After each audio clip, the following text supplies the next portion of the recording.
He's supposed to give us the hey. Hey, the hey sign. Hey, Okay. everybody. Great day to you. I hope all is well. We are so excited to be here on True Leadership, where we recognize that leadership is not always just about just straight organizational development, rank title, or position, especially not that. Because how you lead your own life is how you're going to lead others. The example that you are is the example that you'll be to other people. My name is Chris Tice. I'm your host. I'm excited to be here. I'm a leadership coach and consultant. Love working with everybody, all things leadership, whether it be in the self or organizationally speaking as well. And with me, as always, absolutely two amazing, highly respectable gentlemen who have influenced me and impacted me in ways that have made me a better leader. You two truly made me a better leader, and forever grateful. Oh, well, thank you. We have. I think you make me a better leader. Well, you know, starting to feel a lot of love. What we do here, on top of having fun. I'm gonna cry. I think so. I don't know if that's what show's over, folks. We made Jim cry. So since I said his name now, Jim T. Chong, he is the walk star. He's a publicist, an amazing connector of people, and genuine in everything he does, and very authentic and upfront, but also very compassionate in how he does it. And I think that makes a great leader. Not just a good leader, but a great leader. And another great leader, Mike Van Pelt, hosts the True Man podcast and True Man Life Coaching, as well as he has a book, which I'll have him tell you how to get to that later on.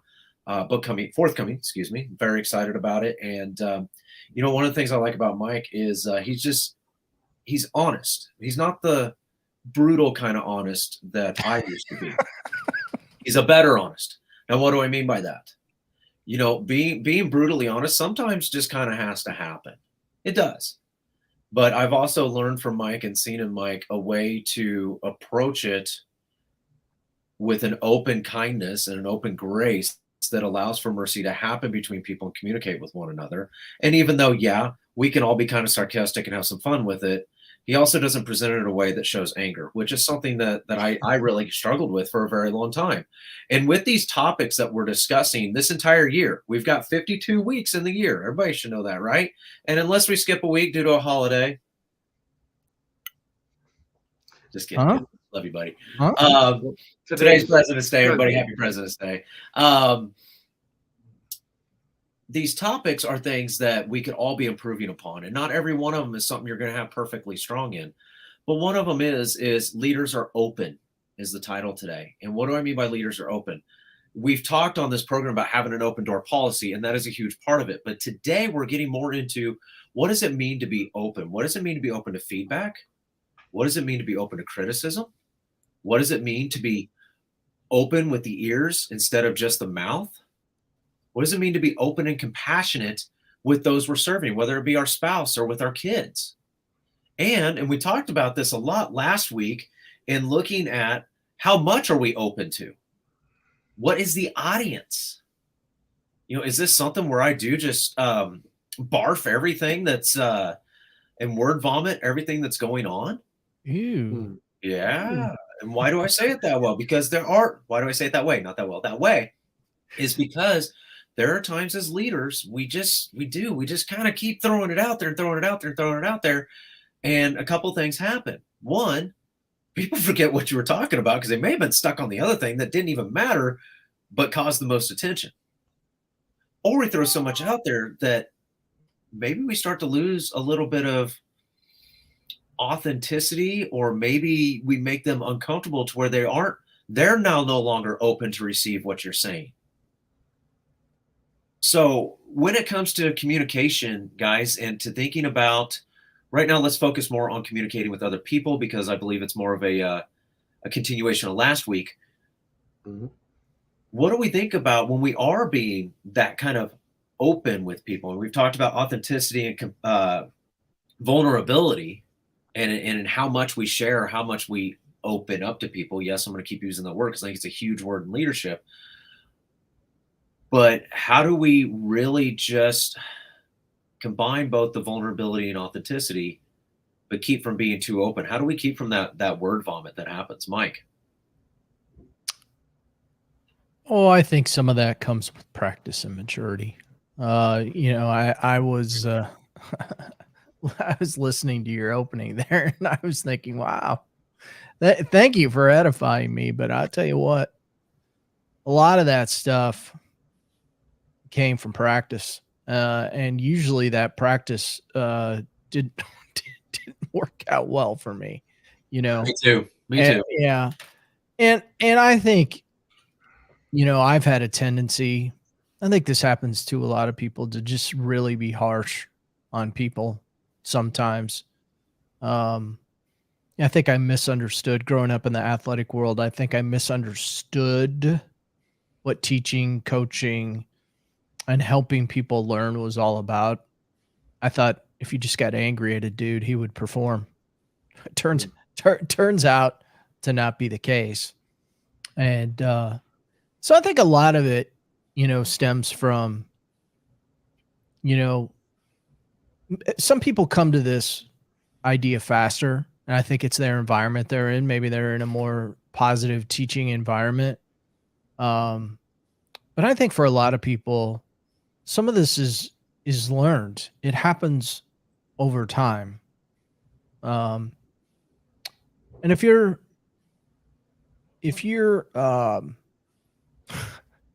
I'm going to say this, this is going to come out like I wasn't. Like, if you're a really nice person and you really care, and you know, I'm not saying I didn't. I was maybe a little harsh in my younger years. I was very quick to raise the middle finger, and you know, that's just the way it was. But I think, you know, in a different environment, a different mindset, maybe you come to these things faster. But I do think they're learned to a large degree over a period of time. And I wholeheartedly agree with that. I actually, someone that I've been friends with for almost 2 decades, when we first met each other, he actually hated my guts. Here we are almost 20 years later, we're best friends because I was that open to brutally honest person about things. We were in a classroom setting, and I was one of the assistant instructors for it. And I had my reasons, and really they were validated not in how I did it, but in what I was trying to accomplish to get people to understand the importance of what we were doing.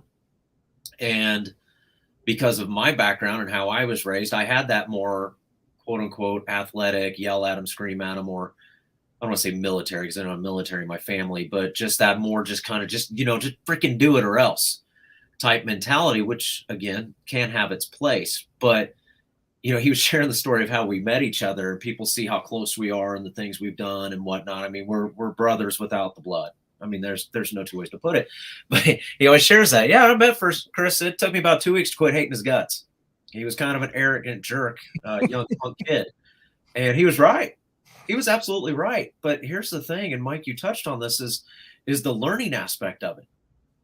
But I think part of it is, and Jim, this is where I want you to come in, when it comes to connecting with people and having this open mentality with people and how you express yourself, because I love how you express yourself to people. Like I've said this before on the program, like when Jim calls or you're calling him, he answers the phone, it's just always just, hey, like it's an open invite of, hey, how are you doing, friend? How you doing, buddy? How's it going? And you hear that genuineness, and it is an openness about him. But I think part of it too, Mike, you talked about learning. We got to unlearn first. Yeah.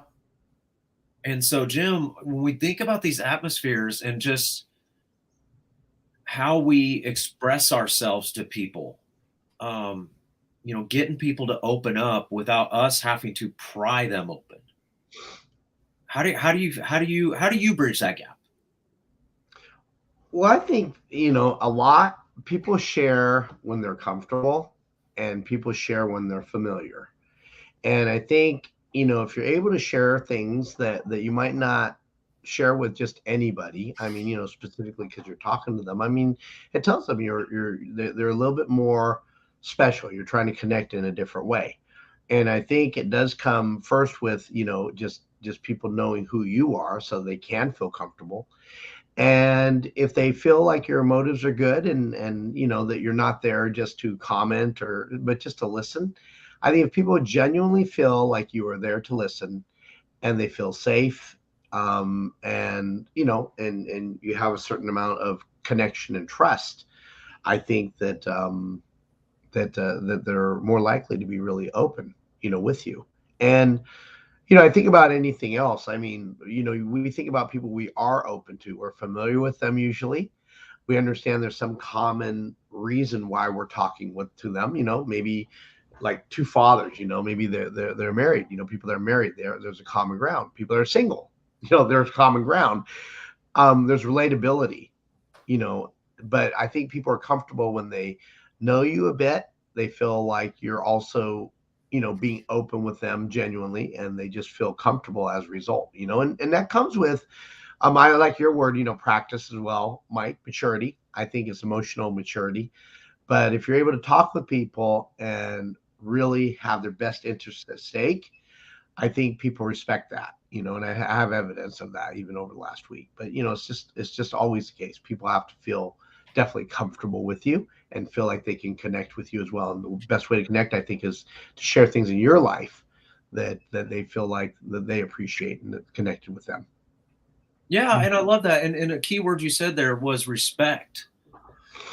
We build respect by being open, but we have to have these levels of open. Mike said it, we got to practice. And I said, you got to unlearn the old practices though. I said, I used to be that way. That was the key word, was used to be that way. I'm not saying every now and then it doesn't creep through and that kind of rude, brutally honest, I'm in your face kind of thing kind of kicks forward now, even especially with my kids. And I try not to do that, but I'm still having to unlearn that. And that's one of the things that I tell leaders all the time to remember to be open to, is being open to unlearning your old habits. And if they creep up, call it out. Say, man, that's not me. Or have the right people around you that'll call you out. Yeah. In the right ways. It's very important to have those mentors or those people you respect. That friend of mine, he's one of very few people, especially back then, that could have gotten away with telling me, dude, you're screwing it up. Don't like it, don't appreciate it, change it, or else. And he's right. And so, I think it's very important to have that open conversation. But the other thing too in this is having those open conversations with yourself. Yes, I talk to myself. In fact, it is psychologically healthy to do so if you are speaking life into yourself as well as speaking life into others. But the other part of this, though, is that also means that you have to, especially as a leader. I see a lot of leaders in a lot of organizations that they're all for giving feedback and criticism to others. When it comes to getting at themselves, all of a sudden it's not such a great idea. Or, well, no, I don't have to do that because I'm the boss. Actually, you're one of the most important people who need it. I think we need it as parents too. So Jim, continuing on with building that respect is this understanding of, it's not just openness of what I'm telling you to whatever degree or level it is to gain and earn that respect, but it's also the respect and the openness to receive the feedbacks and the criticisms that you may have put out there. So what are some ways that you feel are the best ways to open up and receive from other people, that you make sure the message is clear, so you're not just instantly getting offended or hot-headed about it or completely blowing it off, which would lose that, you said the word, respect? Mm-hmm. Well, I think one of the key things is really set your mind on listening. I mean, there is a tendency sometimes to feel defense. If you already know something and you're listening to what people say, give them a chance to finish, or give them cues if you feel like they are going on for a while, And the whole thing is, I think, just really being attentive and listening and really paying attention, really spending time to really listen and hearing what they have to say. I think one good thing sometimes is just summarize, hey, so are you saying that? And it just shows that, that you are listening, and it keeps you on guard just to make sure that you don't drift, and that, that they know that you heard what they were saying, and it would clarify anything that's needed. So I think that's really key. The good communication is imperative for people to really feel comfortable and be open. I think, because you'll be open with somebody, but if you don't feel like they're really listening at some point in time, you probably curtail it a bit. So, yeah, I agree. I actually even remember when I was taking my psychology classes in my undergrad studies, that was one of the things we talked about, is you're gonna have these people being open with you, and then you go to repeat something back, but you tuned them out and you weren't listening. And so literally we started utilizing examples of from therapist / psychologist, counselor, whatever, to patient or client, however you want to look at it, where we didn't utilize open listening. So you couldn't provide open feedback, which means now your feedback is coming back negative. Or I even look at with raising my kids. There are times where, like today, I use today as an example. We did not have our best morning. Let's just put it that way, to say the least. I mean, groundings were handed out. They lost. We use a star system, kind of like you guys ever grew up with the card system. Green card meant you're doing good. I think. Oh, okay. Which mine was on orange a lot. I got a lot of detentions and a lot of missed recess. But we use a star system. 5 stars being a great day. 1 star, not so hot. We were at 0 by 11 a.m. Wow. And so, but mommy wanted to take them to the park today. Which, in effect, if they didn't get to go to the park today, was probably more of a punishment for mom than it was for kids. They need out of the house because it is beautiful weather right now. And so, anyways, coming full circle to this was, I pulled the kids together and I got to thinking, they're only 7 and 5. Am I being a little hard on them? Probably. But I wanted to create an open channel of communication with them to receive the feedback of, is the message that I'm presenting clear enough to them? Because the things that happened today, again, 7 and 5, I get it, but it was the same thing. And then it was the same thing. It was the same thing. It was the same thing. And it's this cycle. It's never ending. And I kept thinking, is my message not getting through clear enough? So I pulled the 2 of them in. I said, why are you in trouble? Emma, who was in the most trouble, repeated all but one thing she did wrong this morning. Josh nailed all of them. Now, I'm not saying one's better than the other, because Emma's the 5-year-old, Josh is the 7-year-old, and Josh has gotten in trouble for what she has. But the point was, is the message getting across? Because if it is, now it's on them. If it's not, then the feedback needs to come to me, and I need to be open with the fact that maybe I'm not parenting or fathering very well. True. Same thing with being in leadership, especially if you hold rank, title, and position. If you're just putting out these messages and just saying these things, and it's the Charlie Brown teacher womp womp womp, or the check the box that we talk about, where we just send these emails and hope it gets done, or say, hey, how come it's not? And everybody's going, we don't know what to do. And you sit back, go, well, I told you to do it, so go do it. Versus sitting back and go, maybe the message isn't quite clear. Where are you at in that? And so, Mike, my question to you is, because you made the comment how to practice, I would love to hear some things we can do to practice to be more open to receiving the feedback, receiving the conversation, receiving the listening, receiving the things that we need to do to make ourselves better, to show that we are more open, therefore more authentic, more vulnerable, and quite honestly, better leaders and more improved. Well, the first thing that comes to my mind is just some degree of self-development, education. There's an endless supply of books, tapes, videos. I mean, I could go on and on about how to do this stuff. And but what's interesting is I don't find that a lot of people take action. Like, they'll buy a book and read a chapter, or they'll buy the video and watch half of it. And, what good are you doing yourself if you're doing that? What I've found is it's a small percentage of people that will do the right thing day in and day out to get ahead. And those are the people that get ahead. And everybody else bitches and moans why somebody else is getting ahead. It's because they're putting in the work. There are very few times when any of this is an accident. You got to put in the work. And, put yourself in position to be successful. So I'll take that further. When I was talking about, the way I used to react. So I used to watch, I just loved college sports, but college basketball in particular. And my favorite coach growing up, and I know a lot of people are going to roll their eyes when they hear this, was Bobby Knight. Oh. Now, there are a lot of stories about Bobby Knight, and most of them are rather negative. But back then, I saw that as the way to win. Now, who in this day and age would I subscribe to? Well, I'm going to give you a complete polar opposite and circle back to John Wooden. John Wooden is the winningest college basketball national championship level of all time. Why? because he put his players in position to do their best work. So Wooden had a process, a very strict process, as a matter of fact. But it wasn't uncommon for him to walk up to a player and say, "What's your favorite shot?" Top of the key. Okay, thanks for letting me know. And he would draw up plays to make sure that he put that player in the position to be at the top of the key so he had his favorite shot. And he did that within a team system, you know, making the team better by utilizing everybody's strengths. And he was a caring and conscientious person about everybody on his team. And that's what good leadership is. You know, you take your team, and, you know, call it your family, and you put them in the best position to win. And let's face it, not everybody makes that easy. And that's why self-development is important. But you got to take action on it.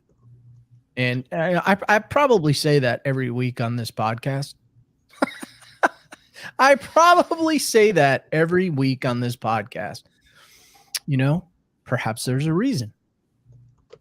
Well, it's supremely important. I look at I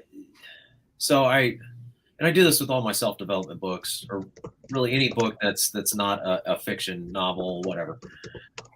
I earmark pages, so when I go back and read it, I can go, okay, why was this important? And I actually seek it out, so then I can highlight it. Then if I go back and read it later on, because, you know, sometimes we got to rehash things, or if I have a new one and I want to compare the two, then I'll highlight things. Then I'll take notes. So I keep it constantly working. But I think what I'm really hearing in you, Mike, with this word open today is being open to doing those things, but also creating the opportunity and the openness to take the action on it, because of the simple fact that I had a friend of mine, I was walking with this book, it's a self-development book, you know, something along the lines of, you know, a Napoleon Hill, or, you know, like everybody knows, it was Stephen Covey, Seven Habits of Effective Leaders. He's like, dude, there are a lot of earmarks in that book. I said, yeah, you should see all the highlights. And he knows me. He knows that I obviously I walk the walk when I say I'm going to do something. And he said, so is that all stuff you need to improve upon, or you're teaching on? And I looked at him square in the face. I said, both. Yeah. He goes, why? And I looked at him, and I know I said I was going to use this word a lot today. I said, because I'm open to every opportunity to better myself so I can better others. Every opportunity. He goes, don't doubt it. He goes, didn't think about doing it the way you're doing it. I said, well, that's just how God showed to me how to do it. And we talk about openness and you know, and how much we let on versus how much we don't. You can even use Jesus, who, you know, between the three of us, we continually reference and say is the greatest servant leader, arguably, to ever walk planet Earth.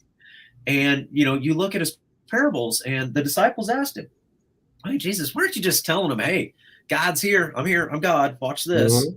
And he said, because they still won't understand it. They're not open. They're not open to hearing that. But if I speak to them where they're at, and Mike, you made mention this, if I speak to them where they're at, that's why I'm using these parables.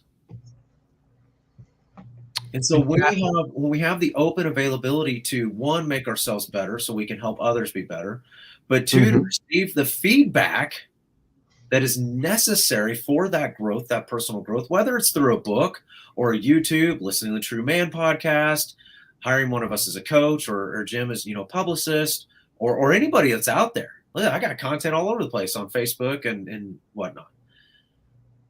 When you fully open yourself up to that, you start to recognize there's more world than just what's right here. You take that mask off. Mike has spoken several times about taking the mask off to be fully vulnerable and authentic. To really open yourself up to, not just, like, when I say open, I'm not just talking about word barfing your entire story on somebody who may or may not be able or ready to receive it. I'm also talking about being open to taking it back in, to be able to process this. You know, I use the story all the time. I use it on here quite a bit. That college professor who put me in my place. He said, you are the most pessimistic person I have ever met. Wow. He was one of few people that would get away with saying that to me, and he knew that. And I sat back and I went, oof. And then I had to think about the fact that I only had a very small list of people who could get away with saying that to me, because I wasn't open to that kind of feedback. And so then it just caused me to recognize that the leader that I am and the leader I can be need to open up the view of the horizon instead of being tunnel visioned on, well, this is how it's done. This is the way it is. I'm a yeller and screamer, so I want everyone else to see me be a yeller screamer. If you're not, get out, which is the Bobby Knight example. He actually said that one time. If you can't handle my program, don't sign up to come to my school. If you want to be a winner, this is how I win. I throw chairs at referees. Wow. Not saying it's my way of doing it. It might have been at one point, but I'll be honest. I admired Bobby Knight too. Mostly just because he was that honest about it. He's like, listen, if you can't handle this, don't show up.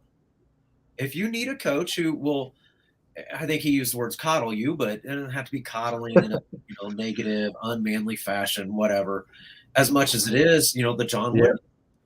What do you want to do? Wait, what? I have an option? Yeah. What do you want to do?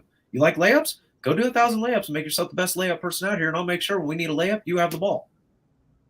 If that's what you need, that's where you go. But if we don't open ourselves up to all the possibilities and opportunities around us, which are everywhere we go, one way or another, then we're not going to be true to ourselves to being able to self-development, self-guide, self-lead, because we've got other people to help. We've got other people who are willing to help us. But it's got to start in the self. It's got to come from that personal development. Jim, final thoughts from you. No, I think you're right on. And I think that, talks like this are just very important, to be able to really help us think, what kind of leader do we want to be? I mean, we talked about, vulnerability last week. I believe that was the topic last week, right? And just dovetailing into openness. I mean, I'm thinking about some of the things of what you're presenting, and I think there are good things for us to reflect upon and never take for granted, and so I'm thinking, how can I really be open, receptive to feedback, create that openness by listening, being a better listener, and also, trying to share things that are significant about myself so people see it is a two-way street to build that connection. And so I think this is an excellent talk, always about building leadership. And, I use the word rapport, just rapport with people as well. So thank you. Yeah. And Jim, how can we get a hold of you? Well, you can go to zoomturtle.com and scroll down all the way down. You'll eventually see my connection, or jtc.publicist@gmail.com. So love the discussion once again. Thank you again. Awesome. Thank you, Jim. Mike, final thoughts, and how do we get a hold of you, and tell us more about your book? I was laughing when you're talking about parables, because this week, Friday morning, I'm in charge of sower and the types of soil in Matthew, Mark, and Luke. And I specifically picked that out for my group. So I can't wait to break that down. Awesome. Yeah.